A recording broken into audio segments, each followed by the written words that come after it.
आप देख रहे हैं संवाद समाचार। क्षेत्र के कांग्रेस कार्यकर्ताओं का बीजेपी में शामिल होकर अध्यक्ष बीडी शर्मा ने को बधाई दी और मोदी सरकार 2 के 30 मई को 1 साल पूरा होने पर उसके कार्यक्रमों को लेकर बीजेपी एक अभियान चलाएगी। बीजेपी ने क्या हर जिले से जो ग्राउंड लेवल के कार्यकर्ता कांग्रेस को उठा के ला रहे हैं? देखिए, भारतीय जनता पार्टी तो दुनिया का सबसे बड़ा राजनीतिक दल है। हम किसी को तोड़ते नहीं हैं, हम जोड़ने का काम करते हैं। इसलिए भारतीय जनता पार्टी के कार्यकर्ता लगातार अपनी मुहिम में लगे रहते हैं और पूरे देश समाज के अंदर भारतीय जनता पार्टी का काम आगे कैसे बढ़े, बूथ सशक्त कैसे हो, इस काम में लगे रहते हैं।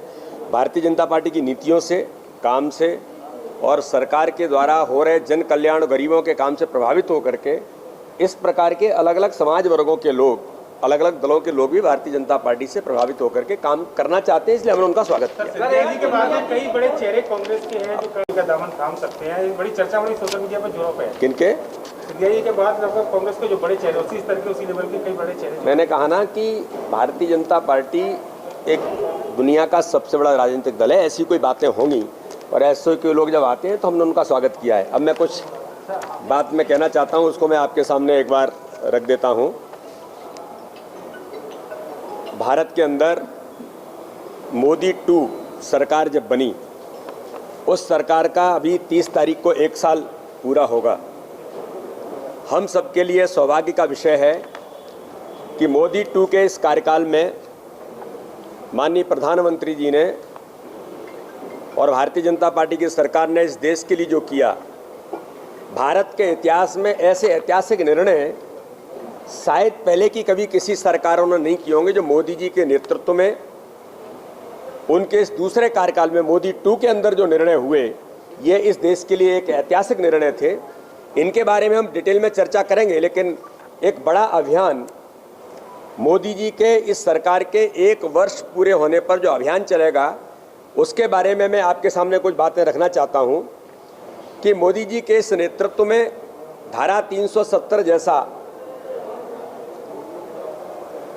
निर्णय जो आज तक के इतिहास में कभी किसी ने कल्पना नहीं की थी, धारा 370 हटा करके उस जम्मू कश्मीर को भारत के अंदर माननीय प्रधानमंत्री जी ने वहाँ धारा 370 के कारण से जो समस्याएं थीं, उन सारी बातों को समाधान करने का काम भारत की संसद ने माननीय प्रधानमंत्री जी के नेतृत्व में जिस प्रकार से किया, ये एक ऐतिहासिक निर्णय भारत के अंदर मोदी जी के मोदी 2 के इस कार्यकाल में हुआ।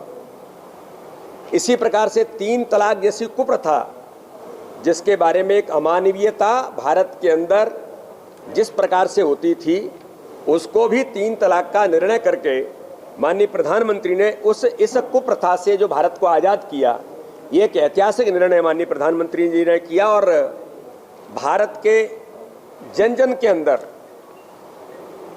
पूरे देश के अंदर और दुनिया के अंदर, मैं केवल भारत की बात नहीं कर रहा हूँ, पूरी दुनिया के अंदर जिनके प्रति आस्था थी कि भगवान राम के मंदिर का निर्माण अयोध्या के अंदर हो, जिसको लेकर के पूरी दुनिया में ऐसे जो लोग, जो भगवान राम के प्रति आस्था रखने वाले जो लोग हैं, जो लगातार इस बात के लिए जिसकी बाट जो रहे थे, माननीय प्रधानमंत्री जी ने सुप्रीम कोर्ट के आदेश पर, सुप्रीम कोर्ट के निर्णय के तहत जब ये निर्णय हुआ, तो माननीय मोदी जी के नेतृत्व में इस प्रकार का एक बड़ा निर्णय कि राम मंदिर के निर्माण के आदेश माननीय सर्वोच्च न्यायालय ने दिए, ये भी एक ऐतिहासिक निर्णय इस देश के अंदर हुआ।